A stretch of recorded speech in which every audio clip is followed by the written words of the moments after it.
말씀을 준비하다 보면은 설교자는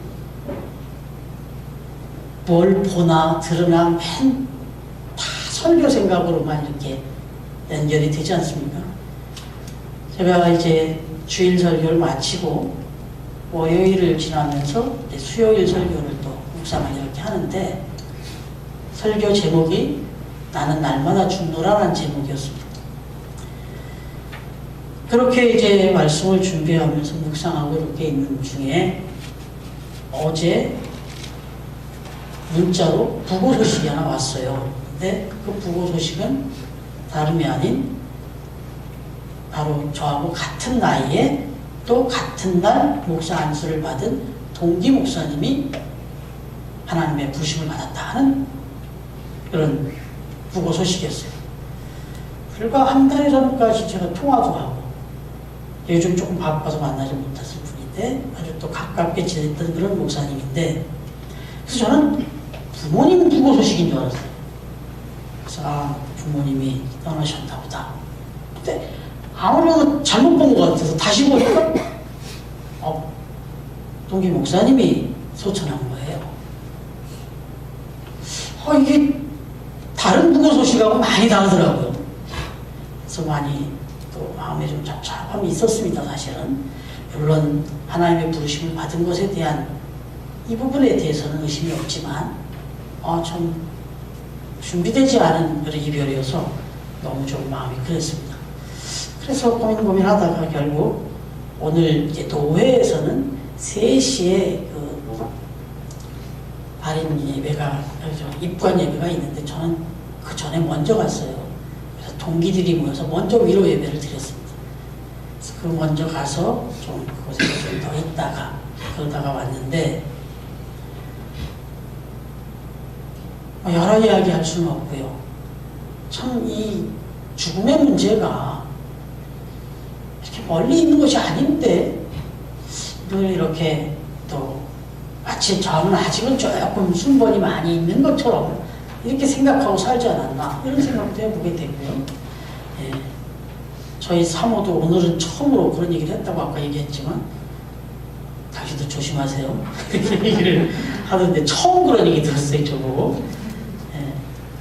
사실 어느 그 상조 회사에 그 리무진을 이렇게 운전하시는 기사님이 10수년을 그렇게 그 일을 하시면서 열심히 그렇게 그 일을 늘 시신을 운구하는 그 일을 매일같이 하셨던 분인데 그렇게 10수년을 하면서도 정작 죽음에 대해서 그렇게 깊이 생각을 안 했다네요. 그냥 일로 그냥 했다는 거예요.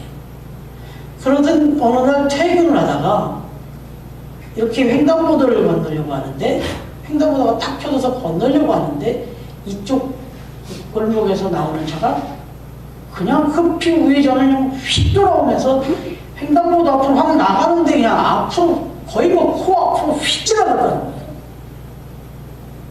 그 순간에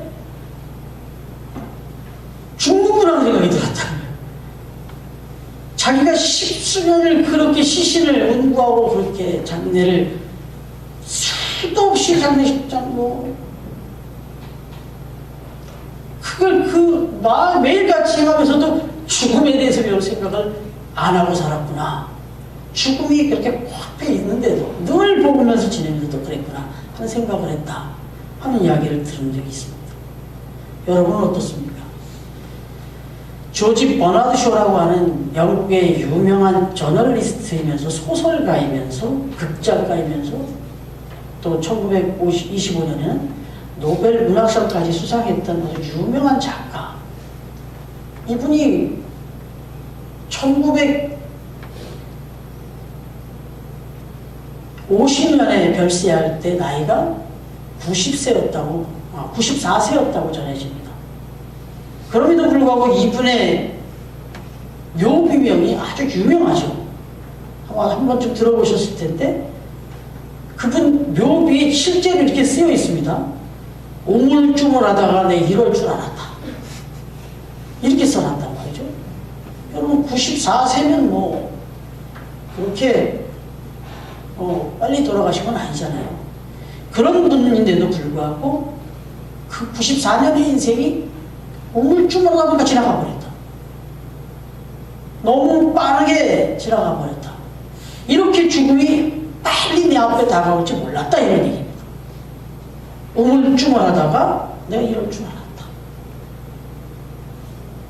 여러분, 우리가 잘 아는 다윗은 늘 죽음을 생각하며 살았던 사람입니다. 말씀을 보시면 사무엘상 20장 3절에 보면 요나단하고 나누는 대화가 나오는데, 나와 죽음의 사이는 한 걸음뿐이더라. 나와 죽음의 사이는, 이 간격은 한 걸음뿐이다. 이런 고백을 해요. 그런가 하면 시편 23편, 유명한 시편 23편의 4절에도 보면 내가 사망의 음침한 골짜기를 다닐지라도 라는 고백을 하죠. 자신의 그 삶의 모든 여정이 죽음의 골짜기, 사망의 골짜기를 다닌다는 거죠. 자기는 항상 죽음의 그 길을 걷고 있다, 이런 고백을 했어요. 그리고 시편 39편 4절에 보면 여호와여, 나의 종말과 연한이 언제까지인지 알게 하사 내가 나의 연약함을 알게 하소서, 이렇게 또 기도했어요. 늘 죽음을 인식하며 그 죽음을 생각하며 그렇게 살았다 하는 겁니다. 여러분, 전도서에 보면 지혜자와 우매자의 결정적인 비교가 나오는데, 지혜자의 마음은 초상집에 있고 우매자의 마음은 혼인집에 있다, 이런 표현이 나오지 않습니까? 정말 누가 지혜로운 것이냐? 내가 죽음 앞에 살아가는 인생이라는 것을 늘 잊지 않고 살아가는 사람이 지혜로운 사람이다, 이런 얘기예요. 그래서 초상집에 마음을 두고 항상 죽음을 늘 생각하면서 그렇게 하루하루를 그렇게 살아가는 사람이 지혜로운 사람이다, 이렇게 말합니다. 여러분, 이 세상에 인간 말고도 많은 생명체가 있잖아요. 그런데 인간이 위대할 수 있는 것 중에 한 가지가 있다면요, 이 세상 그 어떤 생명체도 자기의 죽음을 미리 생각하며 살아가는 생명체는 딱 인간밖에 없습니다. 내가 죽을 수 있는 존재라는 것, 나는 언제든지 죽을 수 있다라고 하는 것, 이걸 인지할 줄 알고 이걸 생각하며 살아갈 수 있는 생명체는 오직 인간밖에 없다. 그래서 인간이 모든 생명체에서 위대한 거예요. 뭐 다른 것도 뭐 여러 가지 연구할 수 있지만 모르겠지만 이게 얼마나 중요한지 몰라요. 여러분, 오늘 사도 바울이 오늘 본문에서 말합니다. 31절 말씀을 우리 같이 한번 읽어볼까요? 31절 시작. 형제들아, 내가 그리스도 예수 우리 주 안에서 가진 바 너희에 대한 나의 자랑하고 당연하노니 나는 날마다 죽노라. 예, 여기 뭐라고 말하고 있습니까? 지금 나는 날마다 죽노라, 이런 얘기예요. 근데 이거 참 조금 분위기가 이상하지 않습니까? 고린도전서 지금 15장 말씀을 우리가 벌써 2주 동안 묵상을 했는데 계속 부활을 얘기했잖아요. 부활에 대한 얘기를 지금 계속 하고 있었어요, 사도 바울이. 근데 갑자기 뜬금없이 지금 부활을 강조하던 사도 바울이 갑자기 나는 날마다 죽노라, 죽는 얘기를 한단 말이죠.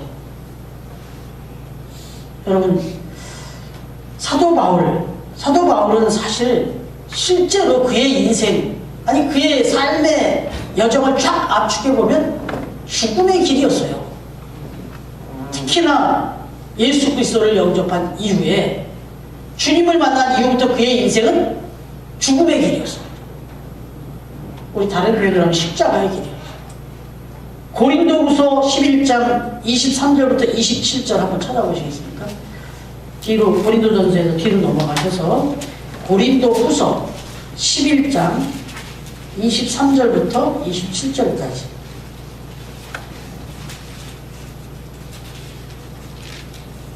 예, 찾으셨습니까? 소위 우리 사도 바울의 고생담이다, 이렇게 또 붙어있는 말인데 한번 같이 읽어보겠습니다. 23절부터 27절 11장 시작. 그들이 그리스도의 일꾼이냐 정신없는 말을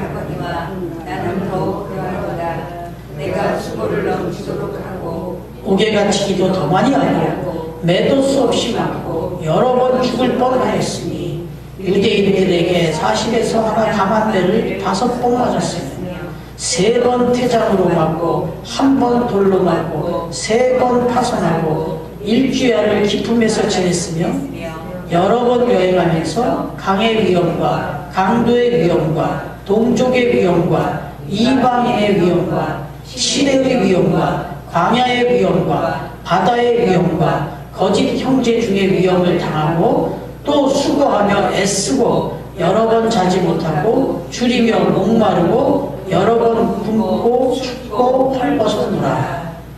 여러분, 이 말이 뭐예요? 날마다 죽는 인생을 살았다는 거잖아요.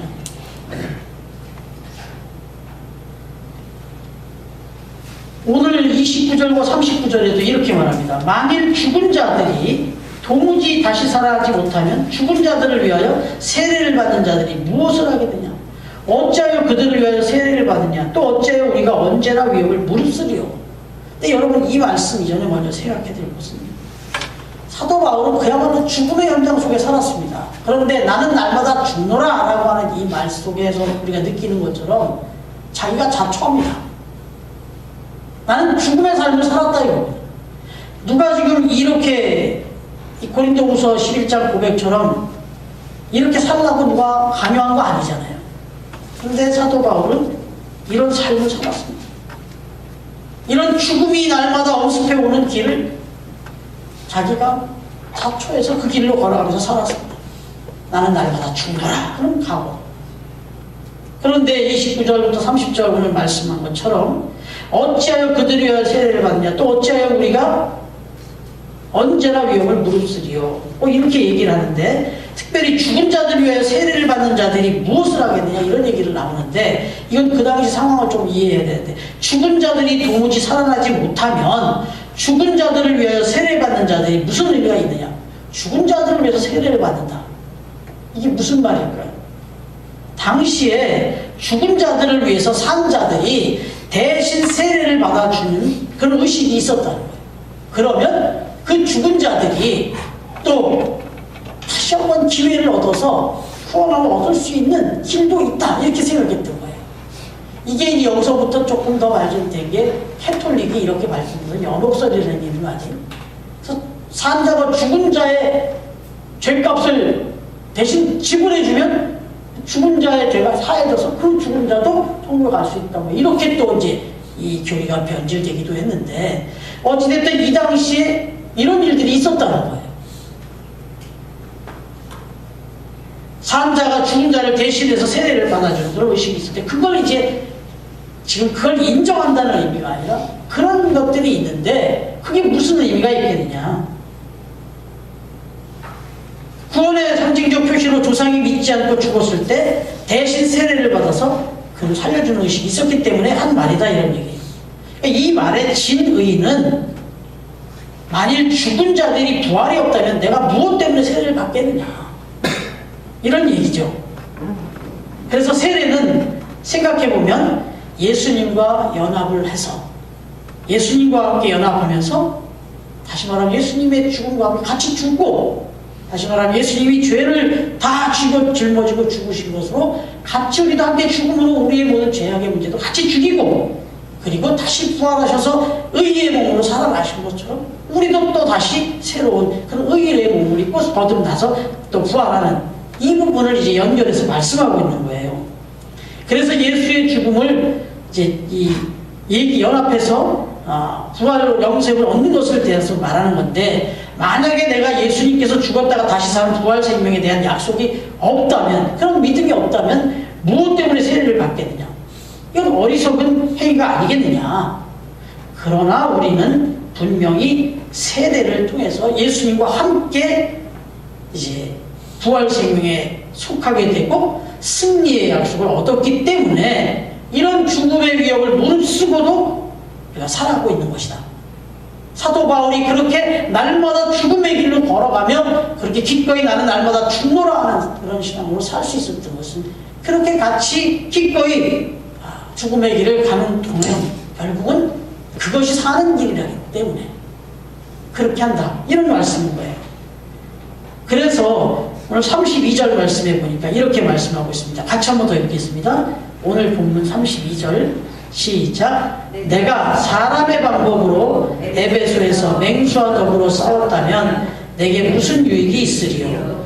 죽은 자가 다시 살아나지 못한다면 내일 죽을 터이니 먹고 마시자 하리라. 여러분 그렇습니다.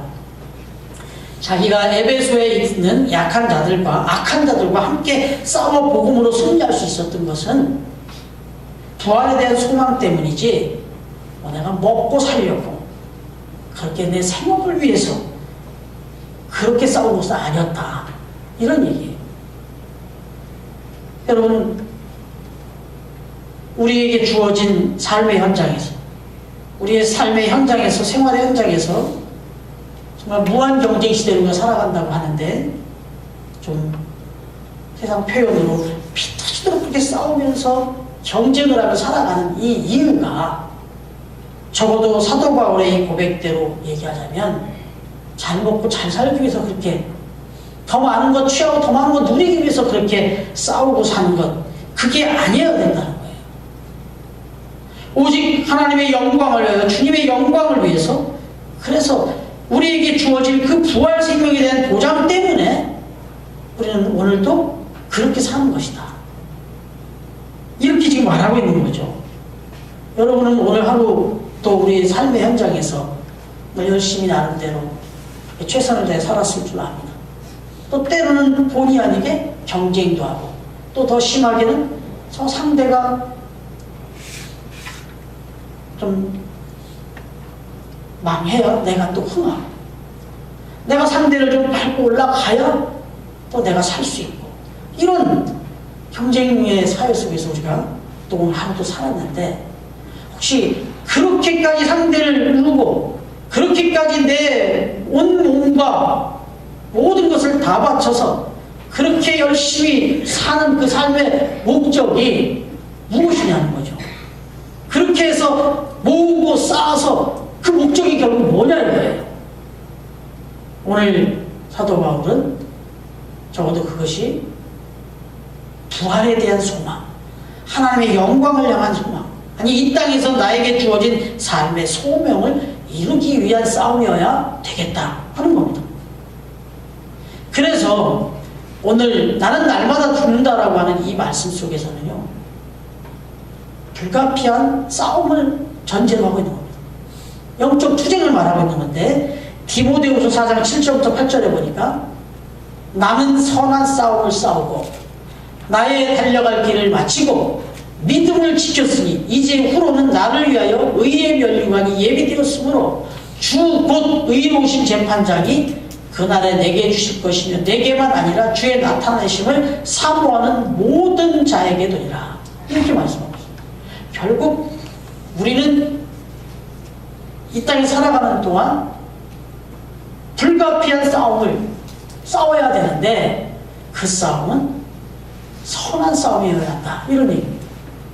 바꿔 말하면 남들은 어떻게 해서든지 취하고 얻고 누리고 이기고 이렇게 하려고 싸운다면 그래서 나 자신의 만족과 유익을 위해서 싸운다면 우리는 그것과 싸워야 된다. 그 욕심과 그 세상의 그 정욕과 싸워야 된다는 거죠. 특별히 내 안에서 계속해서 일어나고 있는 이 세상에 대한 욕심, 이 세상의 그 악과의 싸움, 이런 선한 싸움을 계속해서 하려면 역설적으로 죽어야 된다는 거죠.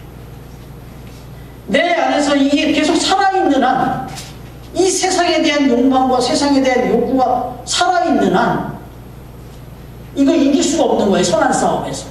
악한 싸움은 이길 수 있을지 모르지만 결국 선한 싸움을 이길 수가 없는 거죠. 그래서 이 선한 싸움에서 이기는 비결은 죽는 거라는 거예요. 이게 쉽진 않죠. 오늘 사도 바울이 나는 날마다 죽노라 라고 하는 이 말에 그래서 좀 깊은 의미로 들어가면 그것은 나의 정욕과 나의 이 욕심과 세상적인 모든 것을 날마다 죽이노라 하는 그런 의미가 담겨 있는 거예요. 사도 바울이 이 부분에 대해서 정말 내 안에서 일어나는 이 정욕과 이 세상의 유혹에 대해서 내가 날마다 죽지 않으면, 아니 그래서 예수님과 함께 철저히 그렇게 살아가지 않으면 안 된다라는 것을 너무나 잘 알았기 때문에, 또 그렇게 살아야 되는 존재라는 것을 잘 알았기 때문에 갈라디아서 2장 20절에 보면 이렇게 표현합니다. 내가 그리스도와 함께 십자가에 못 박혔나니 그런즉 이제는 내가 산 것이 아니요 오직 내 안에 그리스도께서 사시는 것이다. 나는 다 완전히 죽었다는 거예요.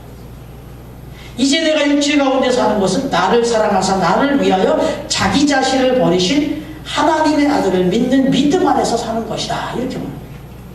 이제 내 생의 목적이 이 세상이 아니라는 거죠. 적어도 내 인생의 최종 목적은 하나님의 나라다. 영원한 나라다. 이런 얘기입니다. 여러분, 이 갈라디아서 2장 20절에 보면 고백에 나라는 말이 6번이나 나오고 산다는 말이 4번이나 나와요. 이 말은 결국 내가 사는 것이 부활신앙의 기본 원리잖아요. 사는 게 부활신앙의 원리예요. 그런데 문제는 살아나는 부활신앙의 원리가 죽는 거라는 거죠. 죽어야 산다는 거예요. 죽어야 부활할 수 있다는 거예요. 어떻게 죽습니까? 예수 그리스도와 함께 십자가에다 우리의 모든 정욕과 옛사람을 다 죽여버리는 거죠.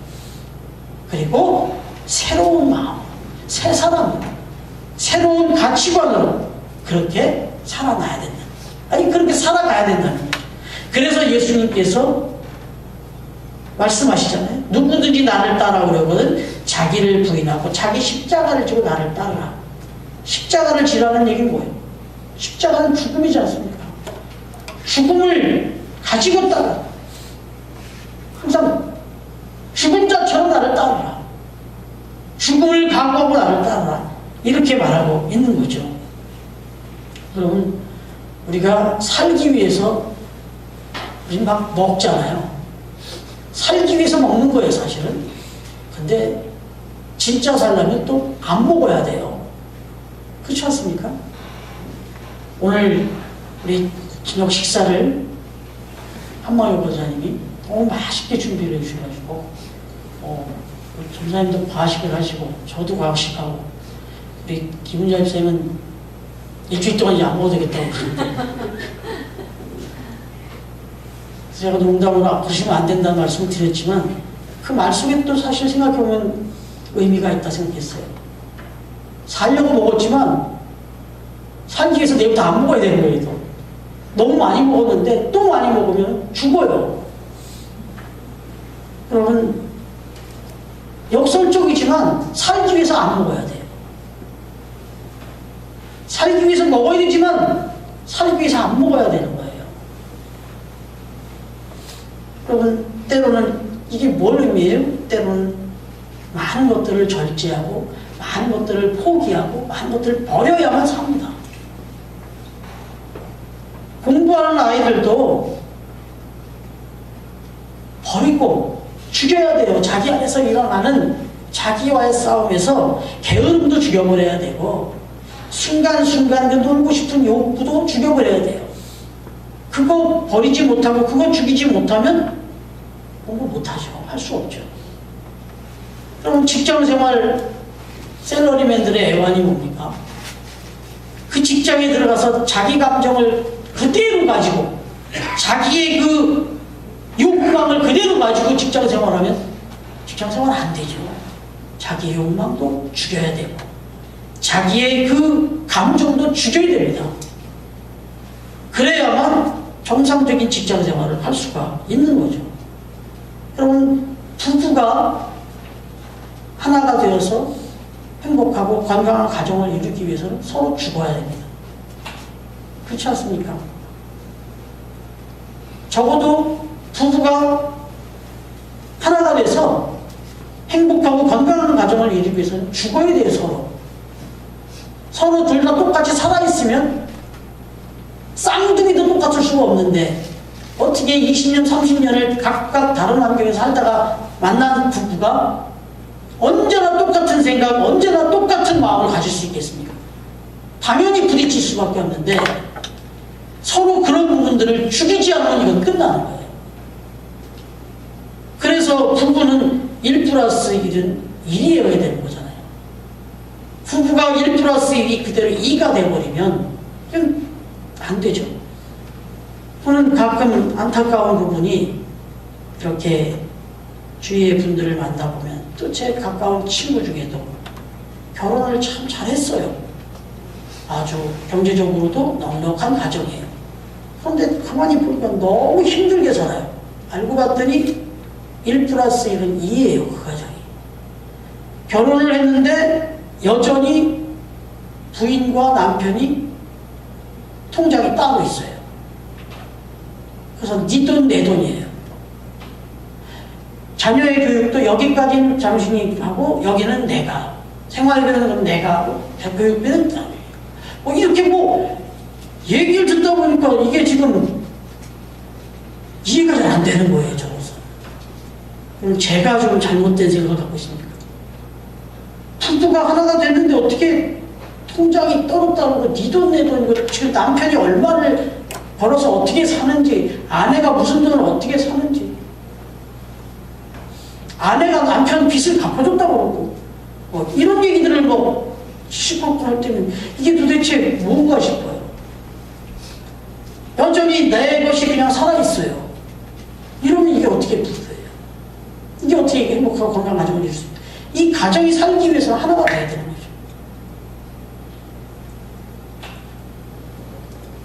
로마서 1장 6절에 보니까 우리가 알거니와 우리의 옛사람이 예수님과 함께 십자가에 못 박힌 것은 죄의 몸이 죽어 다시는 우리가 죄에게 종노릇하지 아니하려 함이니 그랬습니다.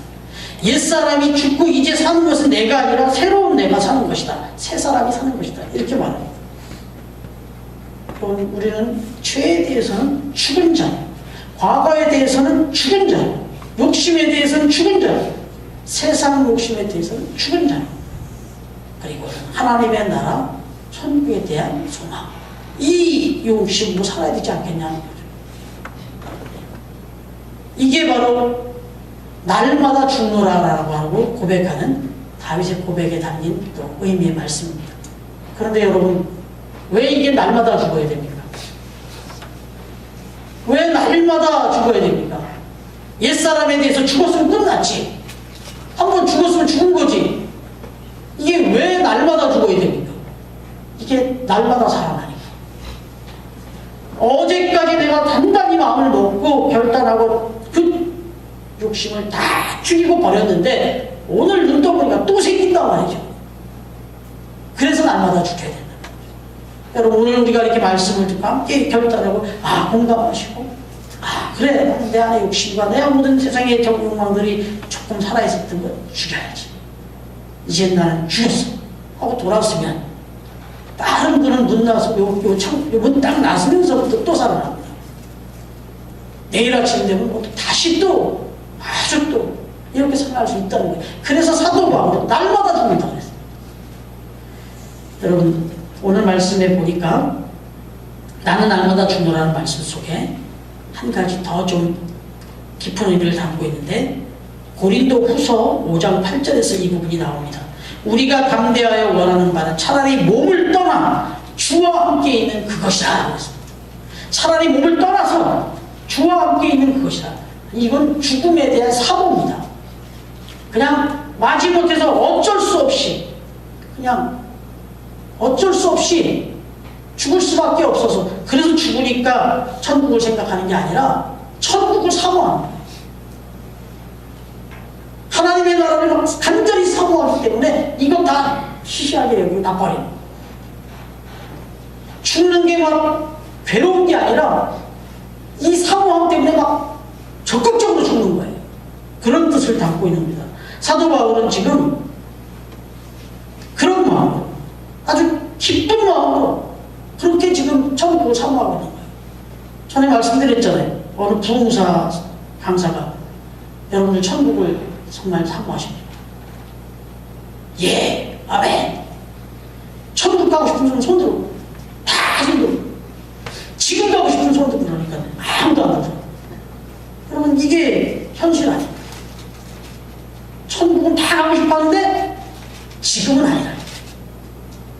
없다. 내가 이제 이 땅에서 살 만큼 다 누리고 이제 나 더 살 수 없는 상황이 되면 그때 내가 천국에 간다. 이건 조금 이것도 뭐 나쁘다고 얘기하는 것 같지만 적어도 사도 바울이 지금 이야기하고 있는 것은 아주 간절한 기대입니다. 분당에 한신교회가 있는데 그 한신교회에서 운영하는 신학대학이 있어요. 별세 신학으로 유명한데 거기에 학장이셨던 김정준 박사님이라고 계신데 이분이 마산 폐결핵 요양소에 있을 때예요. 우리가 전에 한번 후원을 작정해서 지금도 후원하고 있잖아요. 지금은 병원이지만 그 마산 폐결핵 병원 거기에서 계실 때 한 분이 박사님에게 물었답니다. 선생님은 죽음에 대해서 어떻게 생각하십니까? 이렇게 물었다 그래요. 그랬더니 이 박사님 시로 써서 대답을 해요. 시로. 그 시 내용이 이렇습니다. 제가 좀 읽어드릴게요. 내가 죽는 날은 비가 와도 좋다. 그것은 내 죽음을 상징하는 슬픈 눈물이 아니라 예수님의 보혈로 내 죄 씻음을 받은 감격의 눈물이기 때문이다.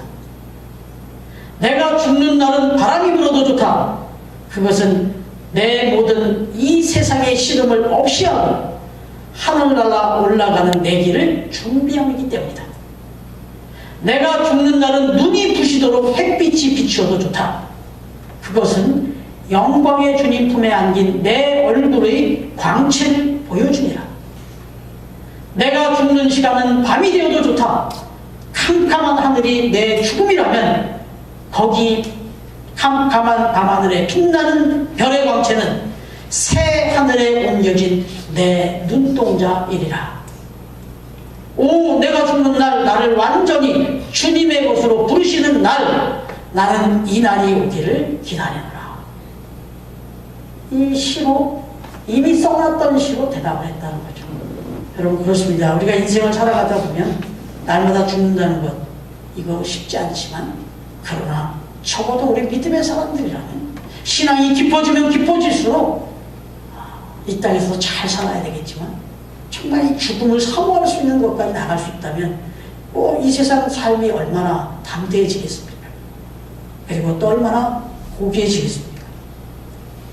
주님께서 우리가 천국에 갔을 때 그냥 상상해보는 이야기지만 어떻게 왔지? 이렇게 물었을 때 이제 뭐 죽었으니 갈 데가 있습니까? 그래서 왔습니다. 혹은 지옥 가면 안 된다. 천국에 가자. 그래서 왔습니다. 여러분 이 대답도 좋겠지만 어떻게 왔느냐? 정말 주님을 사모해서 왔습니다. 주님을 직접 뵙고 싶어서 왔습니다. 이런 간절한 사모함의 대답이 우리에게 있을 수 있다면 얼마나 좋겠습니까? 여러분 사람이 안 죽을 것처럼 살 때 문제가 생기고 거기에 욕심이 생기고 탐욕이 생기고 악이 생기는 거죠. 10년, 20년 이것도 쉽지 않은데 1000년, 만년 살 것처럼 그렇게 생각하고 살기 때문에 욕심이 쌓이고 탐욕이 쌓이고 죄악이 쌓이고 이렇게 되는 거 아니겠습니까? 여러분 오늘 사도 바울의 이 고백을 생각할 때 히브리서 9장 27절 말씀도 기억하시기 바랍니다. 한 번 죽는 것은 사람에게 정한 것이요 그 후에는 심판이 있으리라 그랬습니다. 정말 누구도 피할 수 없는 이 죽음의 문제 앞에 어쩔 수 없이 몸부림치며 그렇게 이 세상에 마음 놓고 살다가 어쩔 수 없이 정말 그렇게 죽음을 맞이하는 그런 인생이 아니라 적어도 하나님께서 약속하신 저 부활 소망의 나라를 생각하면서 그렇게 충만한 가운데 스데반이 그 죽음의 돌팔매를 맞으면서도 천국을 바라보며 자신을 바라보고 서 계신 예수님을 바라보며 그렇게 내 영혼을 받아주옵소서, 주님 저들의 죄를 저들에게 돌리지 마옵소서, 이렇게 기도하며 떠날 수 있었던 것처럼 오늘 이 스데반의 죽음까지도 목도했던 이 사도 바울의 고백이 저와 여러분의 고백이 되어서 날마다 죽음으로 살고 또 삶이 죽음이며 그래서 하나님께 영광 돌리고 또 이 세상 가운데서 승리하며 살아가는 저와 여러분이 되어지기를 주님의 이름으로 축원합니다. 기도드리겠습니다. 하나님 아버지 감사합니다.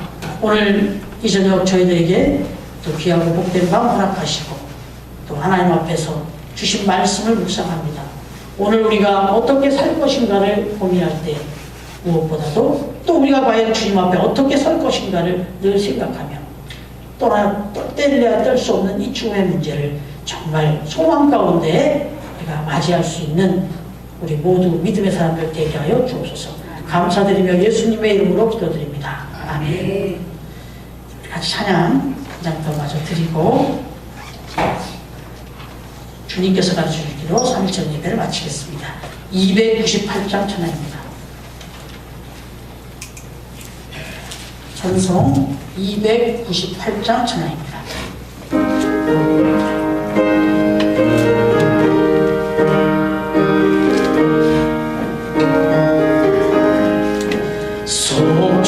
속죄하신 구세주를 내가 찬송하리라. 내게 자유 주시려고 주가 원한다겠네. 크신 사랑 찬양하리.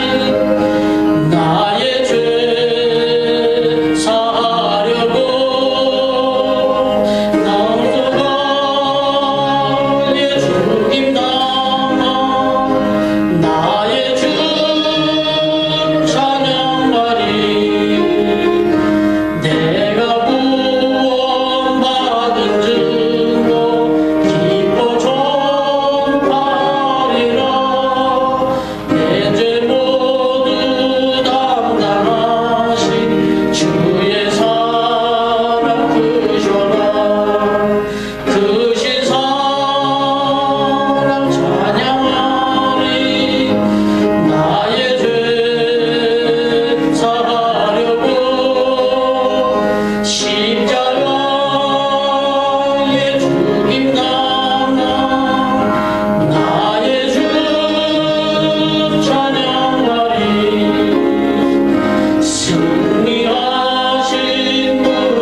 하늘에 계신 우리 아버지, 아버지의 이름을 거룩하게 하시며 아버지의 나라가 오게 하시며 아버지의 뜻이 하늘에서와 같이 땅에서도 이루어지게 하소서.